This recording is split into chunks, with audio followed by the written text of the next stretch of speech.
Aviation courses ఎలా ఉంటాయి, ఎయిర్పోర్ట్లో కానీ ఫ్లైట్లో కానీ ఎటువంటి జాబ్స్ మనకు ఉంటాయని క్లియర్గా తెలుసుకుందాం.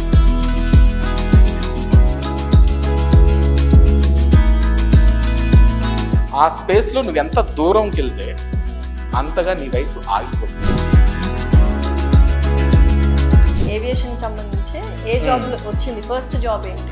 ఏవియేషన్ అంటున్నాడు, ఎయిర్క్రాఫ్ట్ అంటున్నాడు, విమానాలు అంటున్నాడు. అసలు వీళ్ళకి ఆ పెట్టుకునే స్థాయి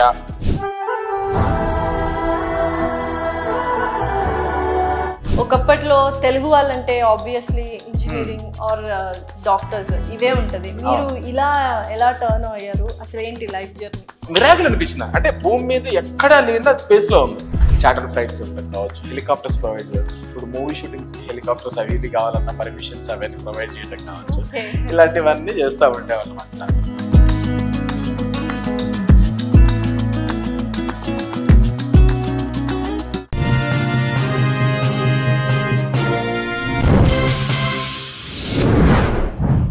హాయ్, హలో, నమస్తే, welcome to our channel. So ప్రస్తుతం స్టూడియోలో మనతో పాటు ఉన్నారు Aero Falcons Aviation Training Academy CEO doctor Dilip Kumar Pulvarthi garu. So ఆయన అడిగి అసలు ఏవియేషన్ కోర్సెస్ ఎలా ఉంటాయి, ఎయిర్పోర్ట్లో కానీ ఫ్లైట్లో కానీ ఎటువంటి జాబ్స్ మనకు ఉంటాయని క్లియర్గా తెలుసుకుందాం. Hello sir. హలో అండి. డాక్టర్ దిలీప్ గారు, ఎలా ఉన్నారు? ఫైన్.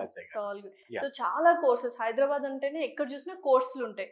అది ఏమంటారు, సాఫ్ట్వేర్ ఇంజనీరింగ్కి సంబంధించి ఉంటాయి, తర్వాత చాలా రకాల కోర్సెస్ ఉన్నాయి. బట్ ఏవియేషన్ అనేది కొంచెం డిఫరెంట్ అనమాట. So different subject. అండ్ ఈ ఇంజనీరింగ్ కానీ డాక్టర్ కానీ ఇలా different kind of UPSC competitive exams ఇవన్నీ ఒక గోల్తో చదువుతూ ఉంటారు. బట్ ఏవియేషన్ కోర్స్కి వచ్చేసరికి ఒక ప్యాషన్ ఉండాలి. సో ఎయిర్పోర్ట్, ఎయిర్, ఫ్లైట్ ఇలా గాల్లో ఉండాలి, ఇలా ఆలోచించే వాళ్ళు చాలా మంది ఉన్నారు. బట్ కరెక్ట్ సోర్స్ అనేది వాళ్ళకి తెలియదు. సో అసలు ఏంటి, what about this aviation course అంటే ఏంటి అసలు? ఫస్ట్ యాక్చువల్గా ఏవియేషన్ అంటే which is related to the flying. అంటే అది ఏరోనాటికల్ చేసిన వాళ్ళు కావచ్చు, అండ్ ఏరోస్పేస్ చేసిన వాళ్ళు కావచ్చు. ఏవియేషన్ మేనేజ్మెంట్ అని కూడా కోర్సులు ఉంటాయి. BBA ఏవియేషన్, MA ఏవియేషన్ అనే కోర్సులు ఉంటాయి. ఏవియేషన్ అనే మాట వస్తే అది ఎయిర్పోర్ట్, ఎయిర్లైన్, ఫ్లైట్ కి సంబంధించింది అని అనుకోవాలి ఫస్ట్. అయితే ఇందులో మళ్ళీ రెండు రకాలు ఉన్నాయి. సివిల్ ఏవియేషన్, మిలిటరీ ఏవియేషన్ ఉంటుంది అనమాట. ఇప్పుడు చాలా మంది ఎయిర్ ఫోర్స్ లో జాయిన్ అవుతానంటారు తెలియక. సో ఎయిర్ ఫోర్స్ అంటే కంప్లీట్లీ అది మనకి మిలిటరీ బేస్డ్ ఉంటుంది అనమాట. సో సివిల్ ఏవియేషన్ అంటే పబ్లిక్ కోసం మనం ఉంటుంది అనమాట. సో మనది ఇప్పుడు కంప్లీట్ గా సివిల్ ఏవియేషన్ కిందకి వస్తుంది అనమాట. అసలు ఈ అకాడమీ స్టార్ట్ చేయాలి అంటే దాని గురించి తెలిసి ఉండాలి కొంతమందికి. బట్ మీరు అందులో ఎన్నో డిగ్రీస్ చేసేసారు. అండ్ ఎలా స్టార్ట్ అయింది అసలు మీకు? ఒకప్పట్లో తెలుగు వాళ్ళంటే ఆబ్వియస్లీ ఇంజనీరింగ్ ఆర్ డాక్టర్స్ ఇవే ఉంటది. మీరు ఇలా ఎలా టర్న్ అయ్యారు? అసలు ఏంటి లైఫ్ జర్నీ? యాక్చువల్ గా నేను నా 10th వరకు మా ఇంట్లో మా మదర్ నన్ను డాక్టర్ చేయాలని నన్ను చిన్నప్పటి నుంచి మోటివేట్ చేస్తూ ఉండేవాళ్ళు. డాక్టర్ అవ్వాలి, డాక్టర్ అవ్వాలి. Fine, doctor. నాకు కూడా అంటే ఎందుకో పాజిటివ్ ఫీల్ లాగా వచ్చి, సో ఎప్పుడైతే మనం చదువుకునేటప్పుడు స్కూల్స్కి వెళ్ళేటప్పుడు అప్పట్లో మాకు PSC NS అని ఉండేది.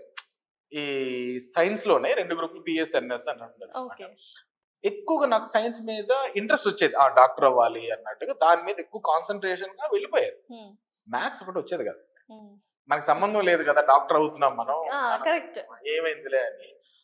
అసలు మ్యాథ్స్ అంటే అసలు ఎందుకు చెప్తున్నారు ఈ క్లాసులు అన్న ఒక ఫీలింగ్ వస్తా ఉండేది. బట్ అడగలేకపోయేవాడు, చిన్నప్పుడు భయం కదా. సార్ అడిగితే ఏమంటారా, ఎందుకు నేర్చుకుంటున్నాం అర్థం కాదు. ఇప్పుడు సైన్స్ లో మనం ఏదన్నా ఒక చెట్టు ఎలా పెరుగుతుంది, ఒక కప్ప లోపల ఏముంటది ఏంటంటే మన సహజంగా చూసేది, మనం కంటితో చూసి అర్థం చేసుకునేటట్టుగా ఈజీగా ఉండేది. అలా సైన్స్ చదువుకుంటే ఇంట్రెస్ట్ ఉన్నా 10th క్లాస్ లో ఇంకా అమ్మయ్య, ఇక తర్వాత ఫస్ట్ ఇయర్ నుంచి నాకు మ్యాథ్స్ ఉండదురా, నా లైఫ్ లో ఇంకా అమ్మో ఈ మ్యాథ్స్ అనేది నీకు ఉండదు అని ఫిక్స్ అయ్యాను. ఇక సడన్ గా మా అమ్మని వాళ్ళ తెలిసిన వాళ్ళు కానీ బయట వాళ్ళు కానీ మా అమ్మని రాంగ్ గైడెన్స్ చేశారు. అమ్మో డాక్టర్ అవ్వాలంటే కోట్లు అవుతాయి, సీట్లు రావు, చాలా ఏళ్ళు పట్టేస్తుంది, అంత క్యాపబిలిటీ మీకు ఉందా? అప్పటికే మా నాన్న చనిపోయి ఉన్నారు, సింగిల్ పేరెంట్, మా మమ్మీ గవర్నమెంట్ ఎంప్లాయ్. ఇక మమ్మీని ఏం చేశారు, నెమ్మదిగా డైవర్ట్ చేసేసారు. డైవర్ట్ చేస్తే ఇంకా నేనేంటి అమ్మయ్య ఇంకా 10th క్లాస్ ఎగ్జామ్స్ అయిపోయినాయి, మంచి మార్క్స్ వచ్చినాయి, ఇంకా బైపీసీ జాయిన్ అవ్వాలి, ఇంక మ్యాథ్స్ అయిపోయింది అని ఆల్రెడీ నేను సీట్స్ కూడా బుక్ చేసుకునే టైంలో ఇంక మెల్లగా మమ్మ కూర్చోబెట్టి ఒక పెద్ద మిసైల్ వేసింది నా మీద. నానా సిచ్యువేషన్ కాదు, బీటెక్ అంటే ఒక 4 ఏళ్ళు చదువుకుంటే అయిపోతుంది, జాబ్ వచ్చేస్తే అయిపోతుంది, నాకు కూడా బర్డెన్ తగ్గిపోతుంది అని అంటే ఇక నాకు ఏం అర్థం కాలేదు. సరేలే, చిన్నప్పటి నుంచి ప్రాబ్లమ్స్ చూస్తానే వచ్చాం, అటు ఫినాన్షియల్ గా కానీ డాడీ లేని ఇది కానీ అన్నిటికీ ఫేస్ ఎదుర్కొంటా. సరేలే, ఇంక ఇది ఒక కష్టం, ఇంక మనం ఏం చేస్తాము, ఇంకా అది చాలా చంపుకొని ఇక కాలేజీకి వెళ్తాం స్టార్ట్ అయ్యాం.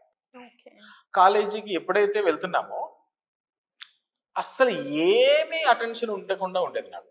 First year second year first year లో అసలు ఏం అర్థమయ్యేది కాదు. 1A అంటారు, 1B అంటారు, ఏ ఉండే ట్రిగ్నామెట్రీ ఉండే అవి ఉండే ఏం ఎక్కేది కాదు. లాస్ట్ బెంచ్ లో కూర్చునే వాళ్ళం, ఏదో ఆడుకుంటా ఉండేవాళ్ళం. సినిమాలు వస్తే గోడలు దూకేసి 80% స్టూడెంట్. ఇంకా అది మెల్లగా డీవియేషన్ అయిపోయింది, గోడలు దూకే సినిమాలకి వెళ్ళడం ఈ పరిస్థితి వచ్చేసింది. ఆ డీవియేషన్ లో ఏమైపోయింది, ఇంకా చాలా డిసప్పాయింట్మెంట్ లో ఉండేవాడి. అరే ఏమైపోతుంది, ఇప్పుడు దాకా 80% వచ్చిన నాకు ఫస్ట్ ఇయర్ అయితే కంపల్సరీగా నాకు పోతాయి, సబ్జెక్ట్స్ అన్ని పోతాయి అని ఒక క్లారిటీ వచ్చేసింది నాకు.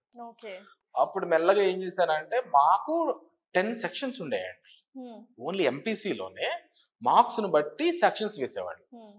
అప్పుడు ఏమైంది, నాకు 80% వచ్చేప్పటికి ఫస్ట్ 3 సెక్షన్స్ లో ఉన్నాను నేనే వాంటెడ్ గా 10th సెక్షన్ కో 9th సెక్షన్ కో వేపించుకున్నాను.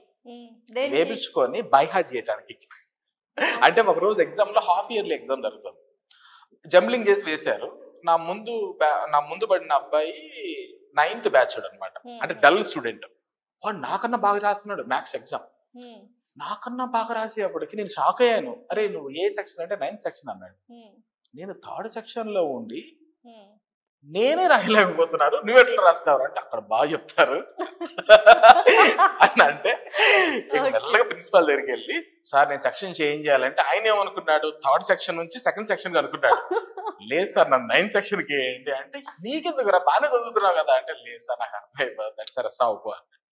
ఇక 9th సెక్షన్కి వెళ్ళి ఖచ్చితంగా బై హార్ట్ చేస్తా.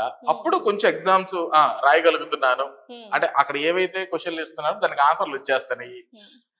సినిమా బదులునేమో సినిమా గురించి ఆలోచించుకుంటా ఉండేది, చెయ్యేమో రాసుకుంటా వెళ్ళిపోయేది.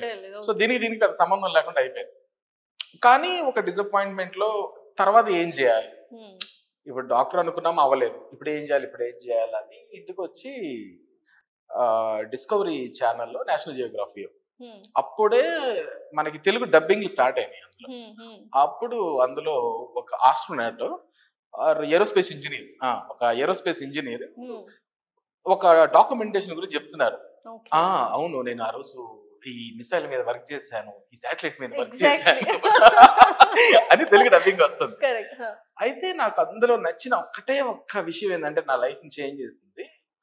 అరే మా లైఫ్ ఎందుకు ఇట్లా డిస్టర్బ్ అయిపోయింది, డాడీ చనిపోవడం వల్లే, ఫినాన్షియల్ గా వెనక వెళ్ళిపోవడం వల్లే, ఈ సపోర్ట్ లేకపోవడం వల్లే కదా, ఆయన బతుకుంటే బాగుండేది అని ప్రతిరోజు ఇంట్లో బాధే, మైండ్ లోనూ అదే బాధ ఉండేది.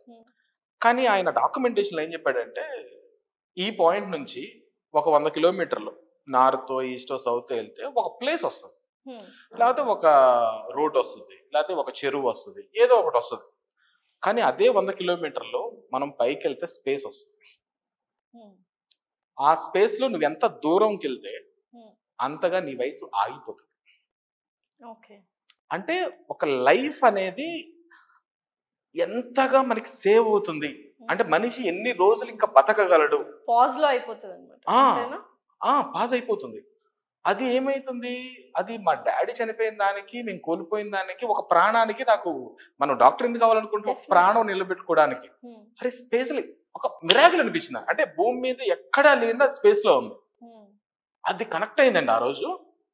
ఇంకా ఆ రోజు నుంచి ఇంకా మా అమ్మగారు ఇచ్చే 2 రూపాయలు 3 రూపాయలు సైకిల్ గాలి కొట్టించుకోవడానికి ఇచ్చేది. రోజుకి 2 రూపాయలు నా పాకెట్ మనీ.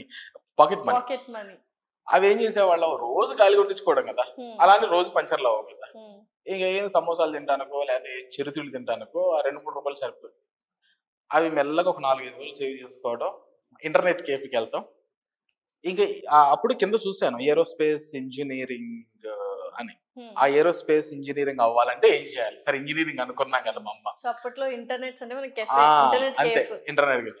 అయితే ఆ టైంలో ఏంటి, అందరూ కంప్యూటర్ సైన్స్ ఉంది, సిఎస్సికి వెళ్ళాలి. అసలు ఆ టైం అంతా మెకానికల్ ఖాళీ ఉండే, ట్రిపుల్ ఈ ఖాళీ ఉండేది. అసలు కంప్యూటర్ సైన్స్ లో సీట్ వచ్చిందంటే మా ఓడు తోప్ అన్నట్టుగా ఉండేది అనమాట. ఆ టైంలో నేను ఒక్కడనే ఇంకా ఏరోస్పేస్ అవ్వాలి అని ఈ రీసెర్చ్ చేస్తూ ఉండేవాడు. అసలు దీనికి ఏం చదవాలి, ఎంత చదవాలి, ఏ ఎగ్జామ్స్ రాయాలి ఏంటి. తీరా చూస్తే మహా అయితే ఒక 5-7 కాలేజీలు ఉన్నాయండి అప్పుడు. దానికి ఎంట్రన్స్ కి ఐఐటి పాస్ అవ్వాలి, లేకపోతే జేఈ పాస్ అవ్వాలి, ఏఐఈఈ పాస్ అవ్వాలి. స్టేట్ గవర్నమెంట్ ఇచ్చిన సిలబస్ నే నా వల్ల ఐఐటి జేఈ ఏఐఈఈ రాయలేం. ఎగ్జామ్ ఫీజే కదా కట్టేసేసి వెళ్ళాం. మనకు తెలుసు కదా మనకు అక్కడ ఏం అర్థం కాదని, ఏదో ఏబిసిడీలు పెట్టొచ్చాం, అవి కూడా రాలా. ఆ తర్వాత ఇక దీనికి వెళ్ళాలి అని ఒక పక్కగా ప్లాన్ చేసుకొని అప్పుడు హైదరాబాద్ లో ఎయిర్ క్రాఫ్ట్ మెయింటెనెన్స్ ఇంజనీరింగ్ అని ఫైండ్ అవుట్ చేశాను. ఇంకా దాంట్లో నా కెరీర్ ఇంకా హైదరాబాద్ ఇంట్లో గోల్ అనమాట. నేను జాయిన్ అయితే ఇదే జాయిన్ అవుతాను, లేకపోతే ఇంక నేను ఏం చదవలేదు, నా వల్ల కాదు, నేను చదవలేదు అని అంటే అందరికీ ఒక కొత్త ఫీల్డ్ అనమాట. ఏవియేషన్ అంటున్నాడు వీడు, ఏది ఎయిర్ క్రాఫ్ట్ అంటున్నాడు, విమానాలు అంటున్నాడు. అసలు వీళ్ళకి ఆ పెట్టుకునే స్థాయా, అసలు వీడికి అంత బ్రెయిన్ ఉందా, అసలు వీడి వల్ల అవుతుందా, చూద్దాం ఏం చేద్దాం చూద్దాంలే అని కొనుక్కునే కాంపిటీటర్స్, అంటే ఫ్యామిలీ కాంపిటీటర్స్ ని, రిలేటివ్స్ ని, ఫ్రెండ్స్ ని మధ్య అన్ని చూసుకుంటానే వచ్చాం. అందరూ ఏమనేవాళ్ళు, ఇవన్నీ ఎందుకు, డిగ్రీ జాయిన్ బ్యాంక్ ఎగ్జామ్స్ రాయి, క్లర్క్ అవుతూ గానీ, పిఓ అవుతూ గానీ, లేదంటే ఆర్ఆర్బి ఎగ్జామ్స్ రాయి, రైల్వే ఎంప్లాయ్ కావద్దు అని అంటే నాకు ఎందుకో నేను ఈ పని చేయడానికి పుట్టలేదు. I born for some reason అని నేను బాగా నమ్ముతాను, నాకు అనిపిస్తా ఉంటుంది. I born for some reason, ఇది కాదు నా లైఫ్, ఇది కాదు లైఫ్ అని. ఇక ఇంట్లో నాకేం చేస్తావు నాకు తెలియదు, నేను దీనికి వెళ్ళాలి అంటే అప్పుడెప్పుడో నేను పుట్టినప్పుడు మా అమ్మమ్మ గారు నేను పుట్టినప్పుడు 1 లక్ష రూపాయలు ఏదో ఫిక్స్డ్ డిపాజిట్ ఎఫ్డి ఏదో వేసింది, అది 1 లక్ష రూపాయలు వచ్చింది. ఆ 1 లక్ష రూపాయల్లో ఒక 50,000 తీసుకొని మా మామయ్యని తీసుకొని బ్యాగ్ సర్దుకొని వచ్చేసా హైదరాబాద్. ఆ రావడం 2006లో 6-7లో వచ్చినండి. ఇదంతా నాకు లైఫ్ నేర్చుకోవడానికి, ఒక స్థాయికి రావడానికి 20 సంవత్సరాలు పట్టింది. ఇప్పుడు 24 కదా, nearly 20-22 years of time. So every day is learning period లాగా అయిపోయింది. కష్టాలు. ఏ జాబ్ చేశారు? ఏవియేషన్ సంబంధించి ఏ జాబ్ వచ్చింది? ఫస్ట్ జాబ్ ఏంటి? ఫస్ట్ జాబ్ వచ్చేసేపటికి నేను చార్టర్డ్ ఫ్లైట్స్ కి నేను ఆపరేషనల్ మేనేజర్ గా జాయిన్ అవడం జరిగింది. ఓకే. సో అప్పుడు ఎంత ఉంది సాలరీ, ఏమన్నా రివీల్ చేయొచ్చా? అసలు లైఫ్ జర్నీలో ఎంత సక్సెస్ అయ్యారు అంటే ఒకటండి, ఇప్పుడు ఏమవుతుందంటే అది బెస్ట్ గా నాకు వచ్చిన ఫస్ట్ ఆపర్చునిటీ. అంటే నేను ఒక డిగ్రీ తర్వాత ఇంకొక డిగ్రీ చేసుకుంటా వచ్చాను కదా. సో ఆ గ్యాప్స్ లో ఏం చేశానంటే నేను రకరకాల, అంటే అప్పుడు మేము బయటకు వచ్చేప్పటికి కింగ్ ఫిషర్ డౌన్ ఫాల్ అయిపోయింది.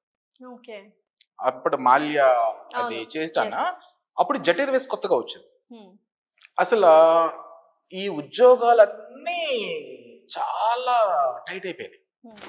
అప్పటికి మాకు ఏమీలో ఎయిర్ క్రాఫ్ట్ మెయింటెనెన్స్ చేసిన తర్వాత క్యాంపస్ డ్రైవ్లో కొంతమంది మలేషియా, ఫిలిప్పైన్స్ వెళ్ళారు. అక్కడికి వెళ్ళడానికి కూడా మాకు డబ్బులు సరిపోలా, వీసా ఖర్చులకి వాటికి పెట్టి అది ఆగిపోయాం. అది ఆగిపోయిన తర్వాత నెక్స్ట్ ఇంకా నేను దీంట్లో చార్టర్డ్ ఫ్లైట్స్ ఆపరేషన్స్ లోకి జాయిన్ అవ్వడం జరిగింది. దాని తర్వాత నెక్స్ట్ ఏం చేశానంటే అప్పుడు ఏరోనాటికల్ కూడా మళ్ళీ నెక్స్ట్ స్టార్ట్ చేశాను చదవడం. సో అది చేస్తా డిజైనింగ్ కోసం చేయడం జరిగింది అనమాట. Next design engineering.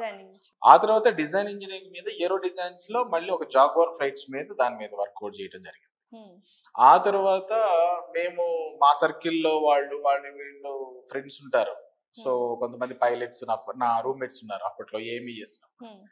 తను ఒక కాలేజీలో HOD, head of the department for aviation లో వర్క్ చేస్తూ ఉండేవాడు. ఇక నేను ఈ ఉద్యోగం చేసుకుంటూ బెంగళూరులో డిజైనర్ గా వర్క్ చేస్తున్నప్పుడు నా ఫ్రెండ్ కెప్టెన్ చరచంద్ర తనకి ఢిల్లీలో ఫ్లయింగ్ ఉంది, తను బెంగళూరు నుంచి ఒక 2 months అవైలబుల్ ఉండడు. ఎగ్జామినేషన్ టైము, ఆ టైంలో మమ్మల్ని పిలిచాడు, కొంచెం సిలబస్ ఉంది, కొంచెం నువ్వైతే చెప్తావు, బెంగళూరులోనే అవైలబుల్ ఉన్నావు కదా అని. అప్పుడు ఏంటంటే ఒక ప్రాజెక్ట్ అయిపోయి మేము ఒక 20 days గ్యాప్ లో ఉన్నాం. జస్ట్ మీరు బ్రేక్ పీరియడ్ లో ఉన్నాం. సరేలే అన్నట్టుగా వెళ్ళాం. వెళ్తే కాలేజీకి వెళ్తే ఏంటంటే నాకు అక్కడ ఒక బాగా అనిపించింది లైఫ్, ఒక కాలేజీ లైఫ్ మళ్ళీ చూస్తున్నాను. అంటే పిల్లలకి నాకు తెలిసింది నేను చెప్తున్నాను. అండ్ మా పేరెంట్స్ కానీ, మా గ్రాండ్ పేరెంట్స్ కానీ, వీళ్ళందరూ గ్రాండ్ ఫాదర్స్, గ్రాండ్ మదర్, వీళ్ళందరూ teachers, school teachers, government school teachers. ఆ డిఎన్ఏ ఉండిపోయింది, బ్లడ్ లో ఉండిపోయింది. సో ఆ పిల్లలకు కూర్చోబెట్టి ఆ చెప్పడంలో మేము దాన్ని ఏమంటారు, ఆ ఇంట్రెస్ట్ వచ్చేసింది, ఆ కిక్ వచ్చేసింది. వచ్చేస్తే ఇదేదో బాగుంది కదా అని ఇంకా అట్లా కెరియర్ అనుకోకుండా ఒక హెచ్ఓడి లాగా నేను స్టార్ట్ అయ్యి, మళ్ళీ అక్కడ ప్రిన్సిపల్ మేడం ఉండేది, కవిత మేడం అని, ఇప్పుడు వన్ ఆఫ్ ద డైరెక్టర్ మా ఏరో ఫాల్కన్స్ లోనే. ఆమె కింద నేను వైస్ ప్రిన్సిపల్ గా మళ్ళీ అపాయింట్ అయిపోయి మేము ఇద్దరం కలిసి ఆ కాలేజీలో వర్క్ చేసిన తర్వాత మళ్ళీ నేను వెనక్కి హైదరాబాద్ వచ్చేసాను. అక్కడ ఫుడ్ సరిగ్గా అవ్వట్లేదు అని. సో ఇక్కడికి వచ్చేసిన తర్వాత అప్పుడు మళ్ళీ ఇక్కడ నేను మళ్ళీ చార్టర్ ఫ్లైట్స్ ఆపరేషన్స్ జాయిన్ అవ్వి. So we used to provide air ambulance. అప్పుడు కరోనా టైంలో ఉన్న ఎయిర్ అంబులెన్స్ ప్రొవైడ్ చేయడం కావచ్చు, చార్టర్ ఫ్లైట్స్ ఇవ్వడం కావచ్చు, హెలికాప్టర్స్ ప్రొవైడ్ చేయడం. ఇప్పుడు మూవీ షూటింగ్స్ కి హెలికాప్టర్స్ అవి ఇవి కావాలన్న పర్మిషన్స్ అవన్నీ ప్రొవైడ్ చేయడం కావచ్చు, ఇలాంటివన్నీ చేస్తా ఉండేవాళ్ళం అంట. సో మూన్ స్కై అని అప్పుడు ఒక ఏవియేషన్ కంపెనీ ఉండేది, దానికి ఇక్కడ నేను బ్రాంచ్ హెడ్ గా ఇక్కడ నేను వర్క్ చేశాను.